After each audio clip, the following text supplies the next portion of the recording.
इसको हम लोग टेस्ट करते हैं 500 मेगा ओम के मेगर से। जब ये प्रॉपर टेस्ट हो गया तो फिर हमारा जो मोटर का काम है वो लगभग कंप्लीट हो गया। मतलब मोटर के अंदर हमने क्या क्या किया, मोटर के पहले वाइंडिंग्स को देखा, वाइंडिंग्स को चेक किया, है ना। चेक करने के बाद उसके बाद उसको पहले साफ किया पेट्रोल या थिनर से। साफ कर देने के बाद उसको ओवन में रख के ड्राई किया। ड्राई करने के बाद उसकी वाटर प्रूफिंग इंश्योर की, जिसके लिए हमने सर इपॉक्सी। बैकग्राउंड नॉइज बहुत ज्यादा आ रहा है। मैं कोशिश करता हूँ मैं कोशिश करता हूँ कि बैकग्राउंड नॉइस कम आए। बैकग्राउंड, ठीक है। तो वापस से मैं एक बार रिपीट कर देता हूँ। जो हमारा मोटर है वो 110 वोल्ट डीसी पे इस्तेमाल करने के लिए बनाया गया है। तो पहले तो हम 110 वोल्ट डीसी अप्लाई करके देख लेते हैं कि उसमें सुटेबली वर्क कर रहा है कि नहीं कर रहा है। देखने के बाद मोटर को हम कंप्लीटली डिसमेंटल कर देते हैं। डिसमेंटल करने के बाद उसकी वाइंडिंग को चेक करते हैं, वाइंडिंग को क्लीन करते हैं। क्लीन करने के लिए पेट्रोल या थिनर का इस्तेमाल करते हैं, और थिनर का इस्तेमाल करके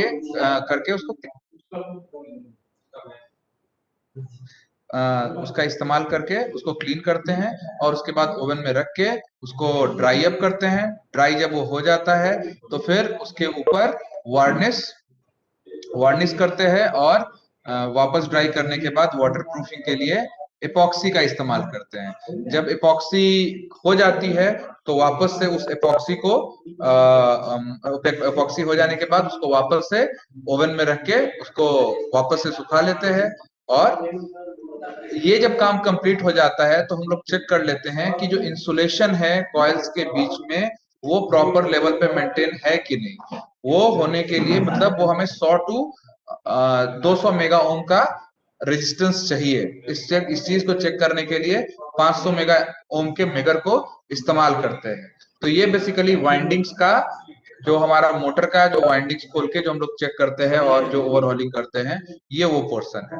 उसके बाद जो अब असेंबली है उसमें गियर असेंबली है। गियर असेंबली जैसे एक और है, हेलो ये वाला फ्लो चार्ट। हेलो तो एक बार हेलो। फ्लो चार्ट के थ्रू मैं बता देता हूँ कि कौन कौन से अलग अलग पोर्शन है, तो फिर वो ज्यादा आसान, मतलब ज्यादा समझ में हेलो आएगा शायद, ऐसा मुझे लग रहा है। हेलो सर, मेरी आवाज आ रही है? हेलो। हेलो हाँ जी। सर, मेरी आवाज आ रही है? हाँ जी, आ रही है अभी। हाँ, मैं ये पूछना चाह रहा हूँ कि जो मेगर मेगर आप 500 मेगा ओम का बोल रहे हो, इसका वोल्टेज क्या एक रहेगा? मिनट। कितना वोल्ट का होगा मेगर? अरे तो आवाज आवाज का कम हाँ। कर रहा हूँ ना।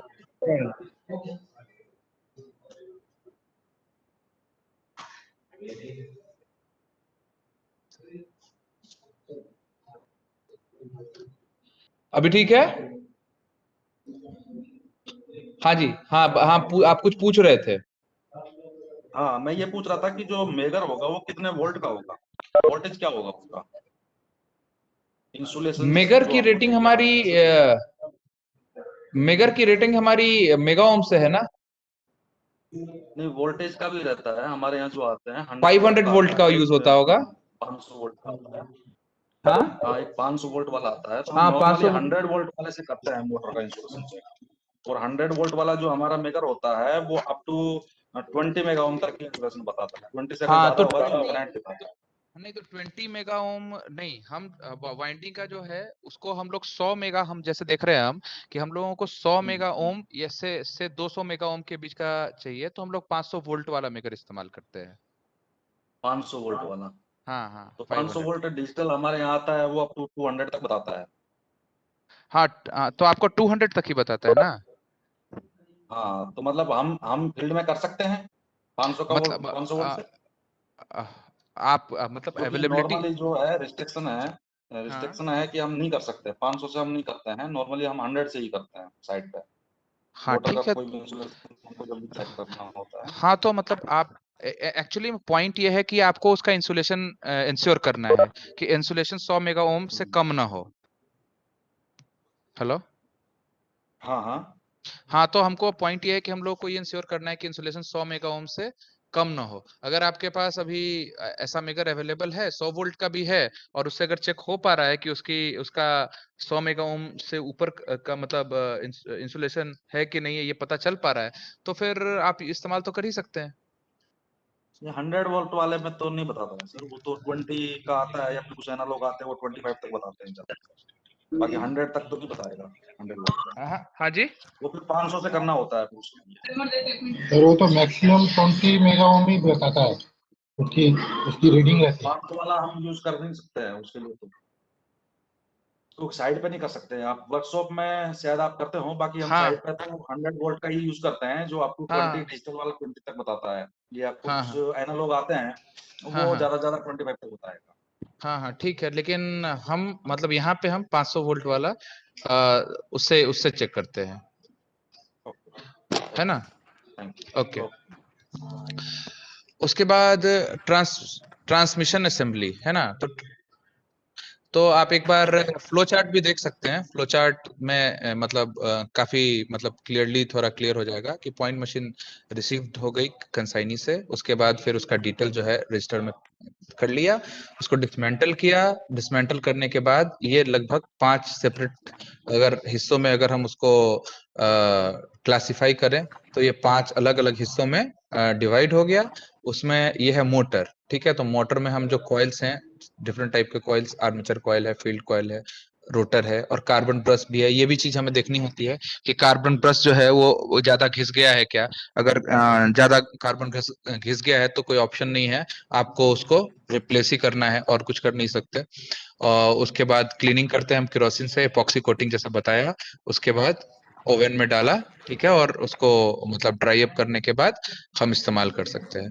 ट्रांसमिशन असेंबली है, तो उसके अंदर है हमारा फ्रिक्शन क्लच है, कंट्रोल डिस्क है, ड्राइव डिस्क है, लिफ्ट आउट डिस्क है ना। उसी तरह से डिटेक्शन असेंबली है, उसके अंदर मोटर कॉन्टैक्ट, डिटेक्शन कॉन्टैक्ट और मोटर ट्रॉली है। मशीन स्लाइड्स हैं जिसमें लॉकिंग स्लाइड, डिटेक्टिंग स्लाइड हैं और गियर रैक है और स्लाइड गियर रैक है। इसको हम लोग चेक करते हैं गेज से, है ना। उसके बाद एनएक्स स्विच है जिसके अंदर एनएक्स कॉन्टैक्ट और सीएच की है। इन सब के सेपरेट सेपरेट ओवरहॉलिंग हो रही है। तो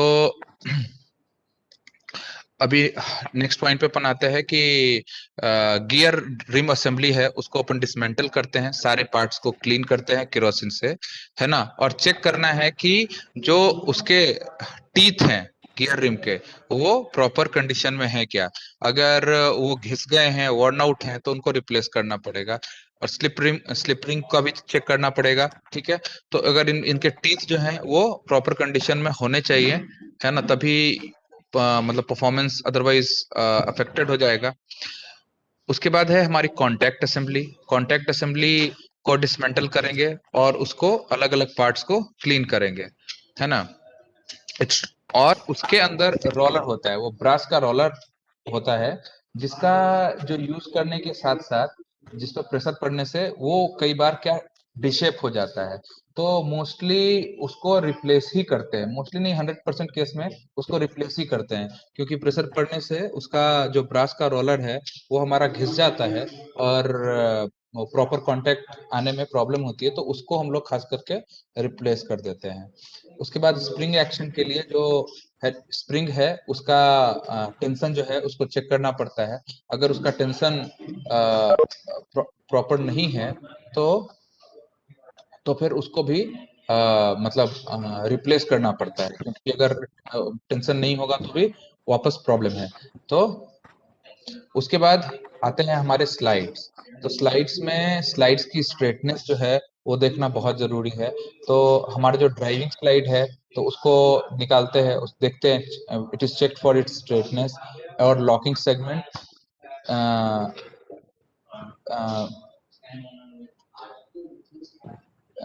जो लॉकिंग सेगमेंट है उसका उसको चेक करते हैं, है ना। अगर उसमें से कोई डैमेज पाया जाता है तो हम रिप्लेस करते हैं। लॉकिंग स्लाइड है तो लॉकिंग स्लाइड भी अगेन उसकी स्ट्रेटनेस चेक करते हैं।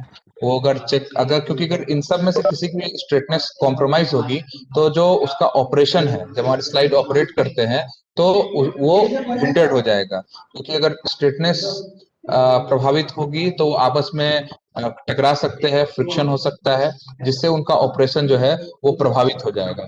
तो इसको मतलब उससे बचने के लिए उसका जो स्ट्रेटनेस है उसको प्रॉपर चेक करके और देखना होता है कि हाँ मतलब ये प्रॉपर है कि नहीं। डिटेक्शन स्लाइड है तो उसका, और इसमें स्ट्रेटनेस के साथ साथ नॉच और ब्रास टिप को भी चेक करते हैं। डिटेक्शन स्लाइड के ऊपर ब्रास टिप होती है जिसको भी चेक करना होता है। अगर ये ब्रास टिप भी बार बार इस्तेमाल करने से वर्न आउट हो जाती है तो फिर इसको भी चेंज करना पड़ता है, क्योंकि प्रॉपर डिटेक्शन आना बहुत ही आवश्यक है। उसके बाद हमारा एक एनएक्स स्विच होता है। एनएक्स स्विच है ना, उसको उसको अगर आपको क्या कहते हैं ओवरहॉल करना है तो सारे पार्ट जो है एनएक्स स्विच के केरोसिन से क्लीन कर दिए जाते हैं। जो कांटेक्ट प्लंजर है और ब्रास रोलर है उसको चेक किया जाता है, ठीक है। और इंसुलेशन पाइप को अगर चेक करते हैं, अगर ब्रोकन कंडीशन में होती है तो फिर उसको रिप्लेस करते हैं और उसके बाद वापस से रीअसेंबल करके, है ना, हेलो, रीअसेंबल करके उसका मतलब इस्तेमाल करते हैं। Proper word of the point machine is fitted on the next. After assembly of all parts, सारे पार्ट्स को जब हम लोग जोड़ देते हैं तो वायरिंग करने के लिए 2.5 स्क्वायर एमएम का फ्लेक्सिबल कॉपर जो वायर है वो इस्तेमाल किया जाता है। इसके लिए सीमेंस वायरिंग डायग्राम का इस्तेमाल करते हैं। After complete fitting, crank handle test is done to ensure that on insertion of crank handle supply is cut. ये बहुत इंपॉर्टेंट है कि जब हम क्रैंक हैंडल का इस्तेमाल कर रहे हैं तो फिर सप्लाई जो है वो कट होनी चाहिए। मतलब ऑपरेशन या तो सप्लाई के थ्रू होना चाहिए, जो पावर सप्लाई प्रोवाइड की जा रही है 110 वोल्ट की, या तो फिर क्रैंक हैंडल के थ्रू होना चाहिए। तो आफ्टर कंप्लीट जो क्रैंक हैंडल का सेटअप है, जब हम उसको इंसर्ट करके उसके अंदर, जब क्रैंक हैंडल को इंसर्ट करके जब उसको ऑपरेट करते हैं तो फिर आपका पावर सप्लाई जो है वो कट हो जाना चाहिए। All moving part are greased and oil properly. उसके बाद मतलब सारी चीजों को अलग अलग हमने जब चेक कर लिया और उनको क्लीन कर लिया तो फिर उसको सब क्या कहते हैं सेट फिट करना है। उसके पहले उनको सबको ग्रीस किया जाता है और ऑयल किया जाता है, और ऑयल चैम्बर के अंदर SAE-30 ऑयल फिल किया जाता है। The point machine is capable of 143 mm to 160 mm। अभी तो 220 mm 220 भी हो रही है ना, 220 भी इस्तेमाल हो रही है। तो 143 टू, पहले हमारे यहाँ 143 ही जनरली ज्यादा करके इस्तेमाल होते थे, है ना। तो अब तो मतलब 220 mm भी होते हैं। The current of immunized motor is 60 milli ampere to 100 milli ampere, और जो नॉन इम्यूनाइज्ड है उसका 100 milli ampere to 150 milli ampere in off load condition. अभी यहाँ पे देखना है कि इम्यूनाइज्ड मोटर जो है उसका जो करंट है वो लेसर है, और नॉन इम्यूनाइज्ड जो है उसका जो ऑफलोड करंट है वो ज्यादा है ना। क्योंकि नॉन क्या कहते हैं नॉन इम्यूनाइज्ड मोटर जो है वो इंडक्शन, म्यूचुअल इंडक्शन से काफी प्रभावित होता है। तो इसलिए उसका जो मतलब ऑफलोड कंडीशन में उसका जो करंट है वो थोड़ा हाइयर रहता है। Normal current of immunized motor is 1.7 ampere and load current is 2 times of the normal current. उसी तरह से normal current of non immunised motor is 2.4 ampere and load current is almost 2 times of the normal current. तो ये सब हो जाने के बाद फाइनल टेस्टिंग करते हैं हम, है ना। उसको पॉइंट टेस्टिंग का जो पॉइंट लेआउट है हमारे पास बना हुआ, उस पॉइंट लेआउट में उसको लगा के और फिर उसकी टेस्टिंग कर लेते हैं।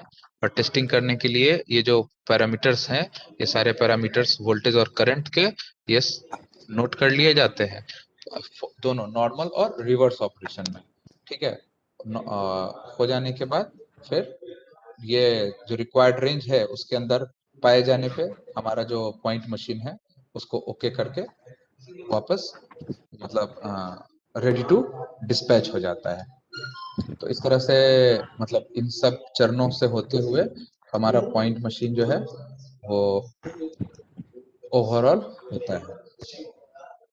ये इम्यूनाइज है कि नॉन इम्यूनाइज, ये कैसे पता चलेगा?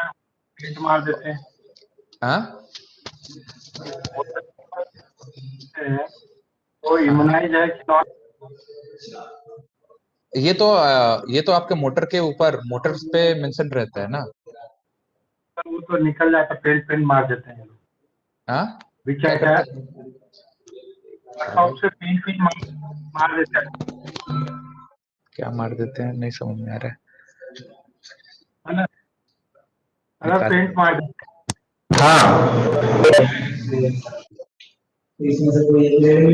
हाँ जी। क्या पीरियड क्या है सर पॉइंट मशीन का, ओवर ऑयलिंग का पीरियड कितना है?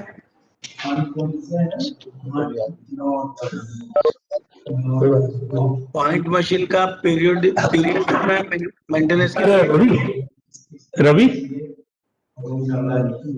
नहीं, वो तो बता। रवि ऑनलाइन है? रवि,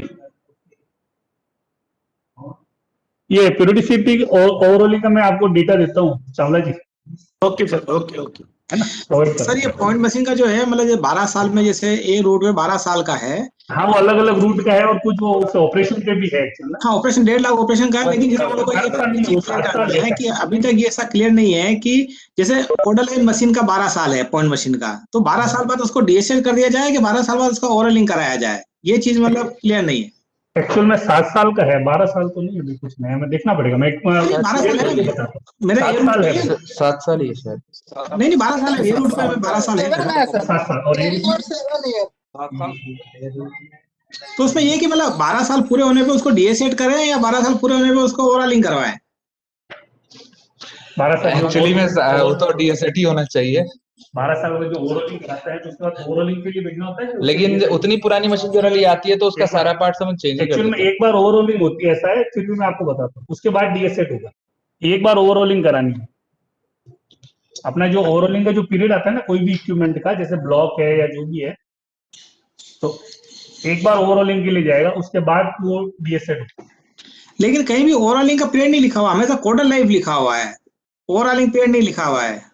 नहीं, इसका ओवरऑलिंग है ना ऑपरेशन का, जैसे 2.5 लाख ऐसा कुछ मैं आपको देता हूँ एक्चुअल में कि इतने स्विचिंग के इतने ऑपरेशन हो गए या ओवरऑलिंग होता है।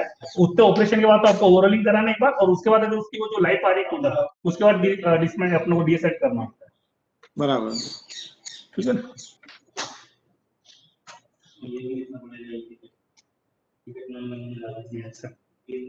सर ये मोटर इम्यूनाइज है नॉन इम्यूनाइज है वो कैसे पता कर सकते हैं, बिना वो आई बिना देखे, या और कोई पैरामीटर है उसका देखने का कि जिससे साइज हम का पता होता है लगाएं सर, मोटर एक्चुअली इम्यूनाइज है? दो चीजें हैं इसमें। आप जो साइज देखते हो ना, कॉपर लग भी होता है शायद कुछ, कॉपर लग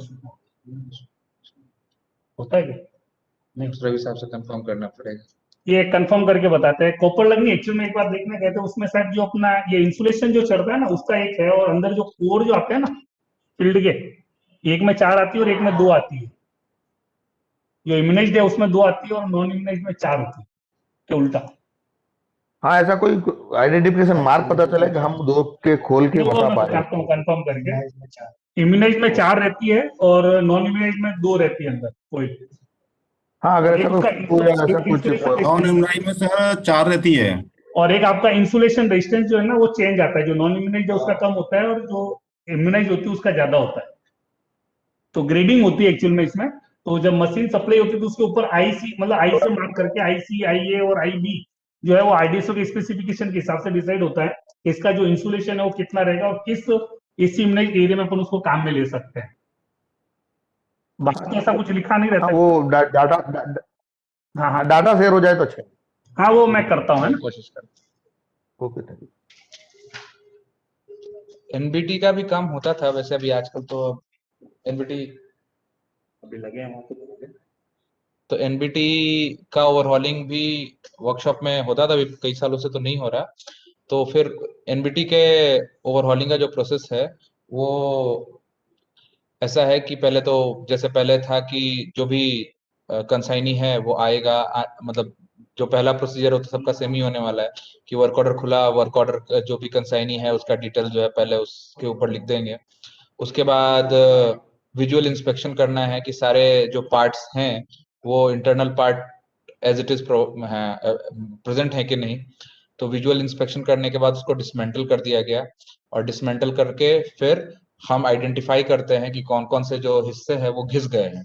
घिसने के बाद जो हिस्से घिस गए हैं उनको और रिप्लेस करने की जरूरत होगी, और बाकी जो हिस्से हैं उनको हम केरोसिन से पहले साफ कर लेंगे। उसके बाद पेंट करेंगे इनसाइड और आउटसाइड ऑफ द बॉडी, है ना। Inside of the body silver से और outside of the body grey colour से उसको पेंट कर देंगे। उसके बाद जो TCF TGT कॉयल है ना, और बेल कॉयल है, गैल्वो कॉयल है, इंडक्शन कॉयल है, इन सब का रेजिस्टेंस जो है वो जो प्रेस्क्राइब्ड वैल्यू है उसके हिसाब से उसको चेक कर लेते हैं। और उसके बाद checking of tension of finger contacts, again finger contacts का जो टेंशन होता है उसको चेक कर लेते हैं, और उसके साथ साथ जर्किंग कॉन्टैक्ट्स, रेस्ट कॉन्टैक्ट्स, इन सब का टेंशन चेक करना है। फिर इंसुलेशन जो है वो कम्यूटेटर जो ब्रास सेगमेंट है उसका भी इंसुलेशन चेक करते हैं। उसके बाद checking of teeth of rack and TCF TGT lock pawl as prescribed. पहले टीथ जो रैक का जो टीथ है और लॉक पॉल जो है उसका जो टीथ है उन सब का क्या कहते हैं आइडेंटिफाई करना पड़ता है कि इनमें से किसी का टीथ ज्यादा वर्न आउट तो नहीं हो गया, तो उस हिसाब से उनको चेक करते हैं। उसके बाद SM's lock contact, checking of SM's lock contact as well as token receiving drum operating handle for their locking in respective position. तो वो भी देखना है कि जो ड्रम है और ऑपरेटिंग हैंडल है उसको भी चेक करना है।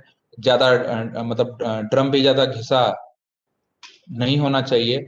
On completion of cleaning and replacement of defective worn out block instrument is reassembled. जो भी ज्यादा घिसा वाला हिस्सा है उसको हम लोग हटा देते हैं, रिप्लेस कर देते हैं, और ब्लॉक इंस्ट्रूमेंट को रीअसेंबल कर देते हैं। मोस्टली जो मतलब वर्कशॉप में जनरली अधिकतर हिस्से जो है रिप्लेस ही कर दिए जाते हैं, क्योंकि इसमें चांसेस बहुत कम ही रहता है। मतलब जो अगर ओवरहॉलिंग के लिए आती है तो वर्न आउट केस रहता ही है मैक्सिमम, तो अधिकतर जो कॉन्टैक्ट्स वगैरह हैं तो उनको हम सीधा रिप्लेस ही कर देते हैं। उसके बाद wiring is done as per the wiring diagram, और उसके जो वायरिंग डायग्राम है उसके हिसाब से उसकी वायरिंग करते हैं। और एसएम एसएम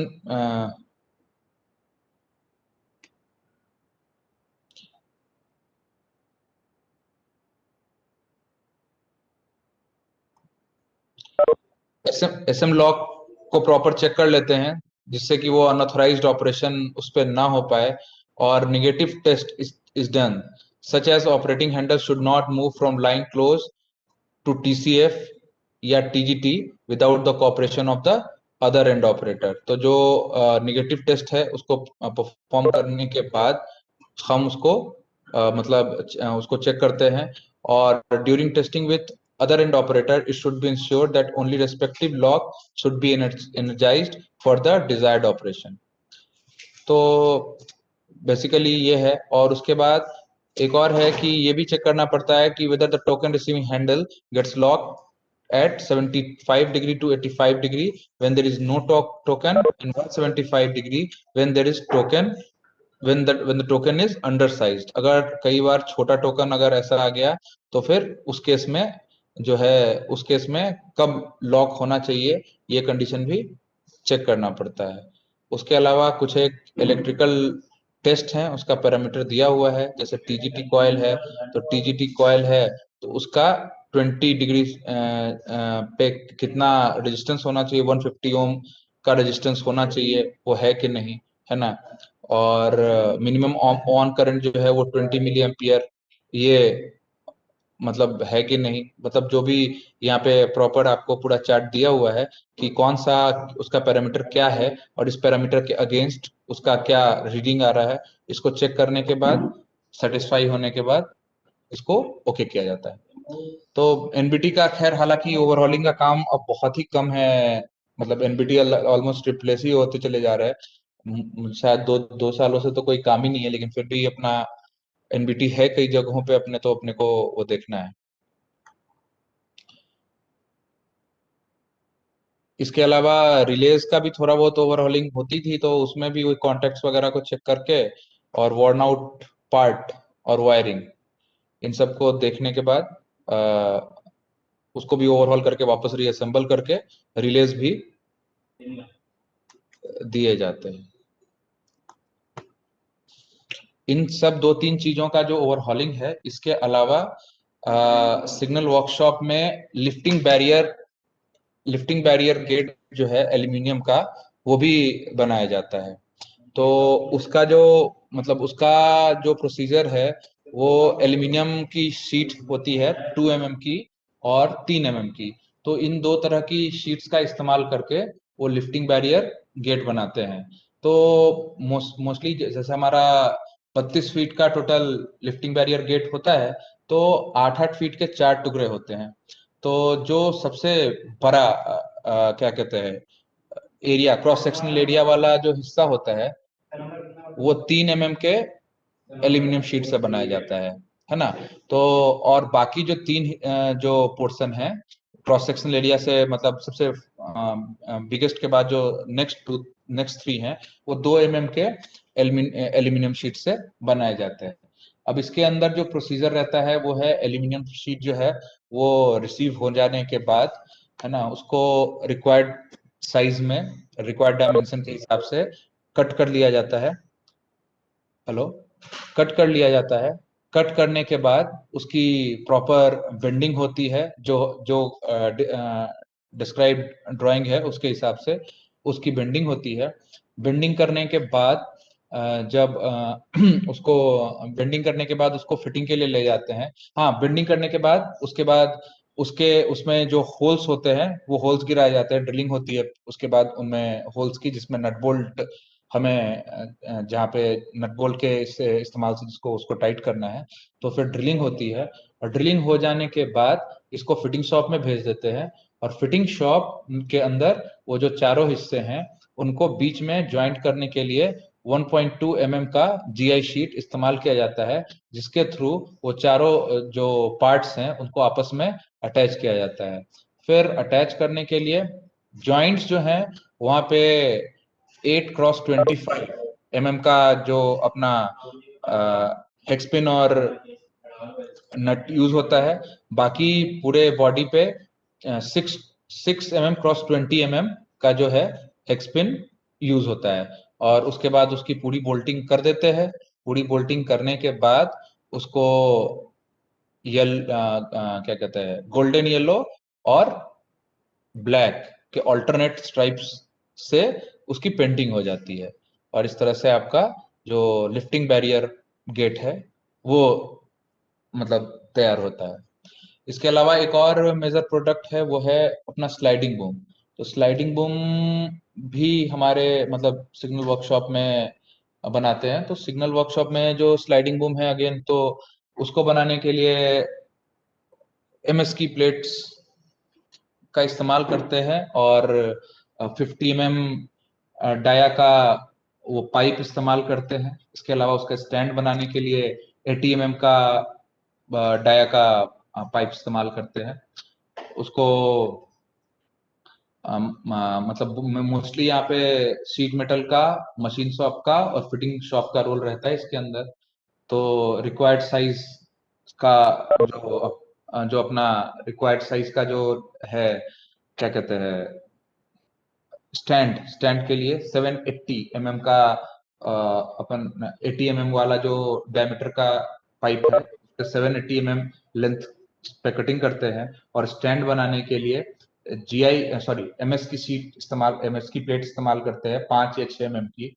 और नीचे वाला जो स्टैंड का जो नीचे वाला पोर्शन रहता है उसका 380x380 का स्क्वायर यूज करते हैं, और उसके ऊपर में 250x250 और स्टॉपर प्लेट्स जो गाइड करती हैं हमारा जो स्लाइडिंग बूम है उसको मूव करने के लिए। तो उसके लिए 145x145 के स्टॉपर प्लेट्स इस्तेमाल किए जाते हैं, जो ऑपरेशन के दौरान उस बूम को गाइड करती है। बूम इस्तेमाल करने के लिए हमारा क्या कहते हैं 50 mm का पाइप है वो इस्तेमाल होता है। इसके अलावा जो जहाँ पे स्टॉपर प्लेट्स और बूम वगैरह लगे रहते हैं वो प्लेटफॉर्म बनाने के लिए 50x50x6 का एंगल इस्तेमाल होता है। उसको 50x50x6 के एंगल को के 3 अलग अलग टुकड़े जो 4 4 और 3 मीटर के होते हैं, तो उनका उसको कट करके और प्रॉपरली उसको असेंबल करते हैं और उसी के ऊपर हमारा स्लाइडिंग बूम स्लाइड करता है। और उसको लॉक करने के लिए ई टाइप लॉक का इस्तेमाल करते हैं, है ना। वो तीन डिफरेंट वाट के ई टाइप लॉक इस्तेमाल किए जाते हैं और लॉकिंग को परफॉर्म करने के लिए। तो वो तो इमरजेंसी में ही इस्तेमाल होता है, जब आपका नॉर्मली मशीन ऑपरेटेड मतलब पावर ऑपरेटेड लिफ्टिंग बैरियर जब नहीं काम कर रहा होता है तो ही इस्तेमाल होना है। बाकी ऐसे तो मतलब वो इमरजेंसी यूज के लिए ही है। तो सिग्नलिंग से रिलेटेड, हाँ हेलो हेलो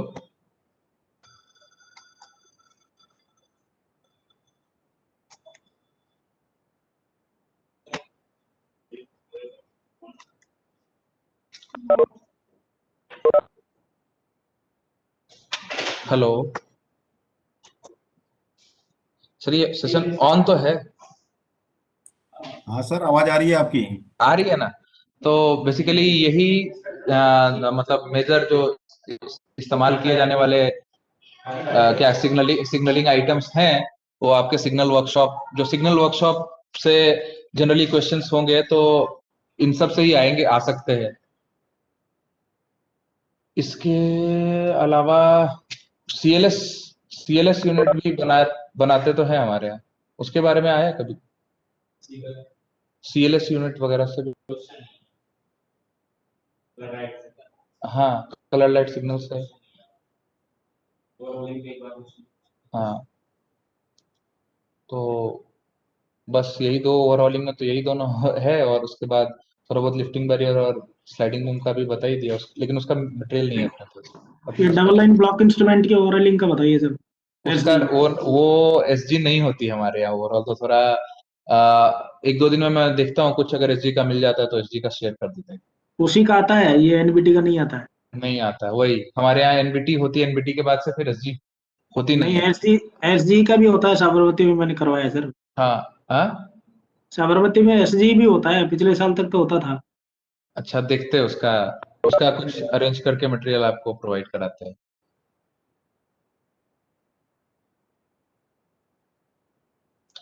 रवि साहब हैं क्या?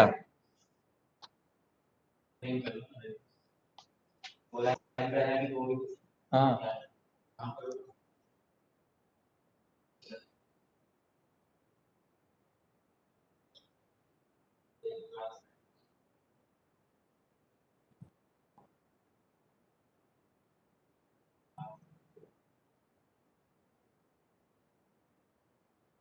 किया क्या तुमने?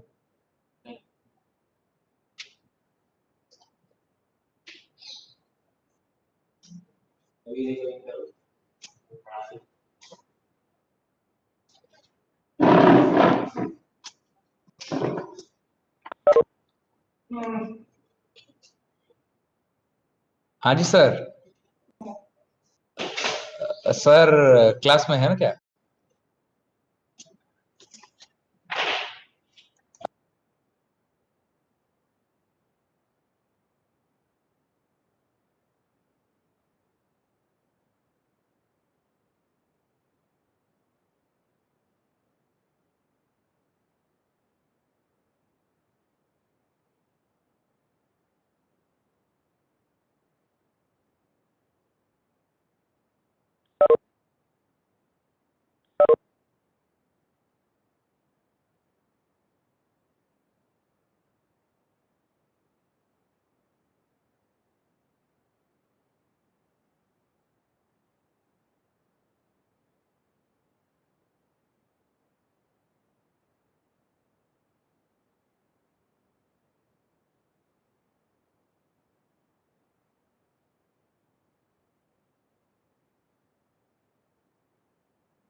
Good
evening everybody.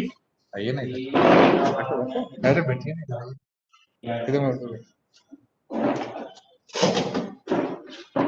Good evening everybody. आवाज आ रही है?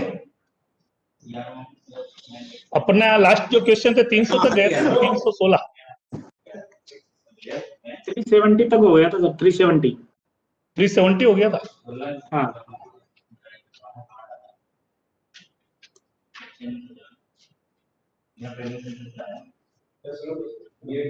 साहब नहीं है तो भी हो जाता है। हाँ हाँ 4 करके कर दो। क्यों